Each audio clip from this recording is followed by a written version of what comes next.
Heroines నాకు కనబడలేదు, నాకు సిద్ధువే కనబడ్డాడు అక్కడ. ఆయన యాక్టింగ్, ఆయన పెర్ఫార్మెన్స్ చాలా సెటిల్డ్ పెర్ఫార్మెన్స్ అన్న. నాకు డీజే టిల్లు సిద్ధు కనబడలేదు ఎక్కడ కూడా. ఒక సెటిల్డ్ పెర్ఫార్మెన్స్ ని చూసాను నేను, ఒక ప్రాపర్ ఆర్టిస్ట్ ని, ఒక ప్రాపర్ యాక్టర్ ని చూసాను నేను. మెసేజ్ అనేది ఏం ఎక్స్పెక్ట్ చేయం. ఈ రోజుల్లో లవ్ లో మెసేజ్ ఏ ఉంటది. ఆ లవ్ లో హ్యాపీనెస్ ఉంటే చాలు. అంటే ఇద్దరి మధ్యన అండర్స్టాండింగ్ ఉండాలి. ఒక అమ్మాయిని లవ్ చేసి ప్రేమించి ఆ పెళ్లి చేసుకుని మళ్ళీ తన ఎక్స్ లవర్ వచ్చి వాళ్ళతో కలిసినప్పుడు ఆ లవ్ లో ఉండే ప్యూరిటీని చూపించారు చూడండి, అది నాకు కనెక్ట్ అయింది బాగా.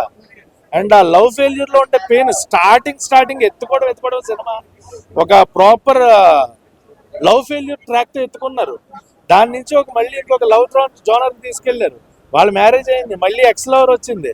అసలు ఆ కాన్సెప్టే డిఫరెంట్, ఎక్కడ చూడలేదని చెప్పం. కానీ వాళ్ళు రాసుకున్న స్క్రీన్ ప్లే, అది తీసుకెళ్ళి డ్రైవ్ చేసిన విధానం చాలా బాగుంది. డైలాగ్స్ చాలా బాగున్నాయి.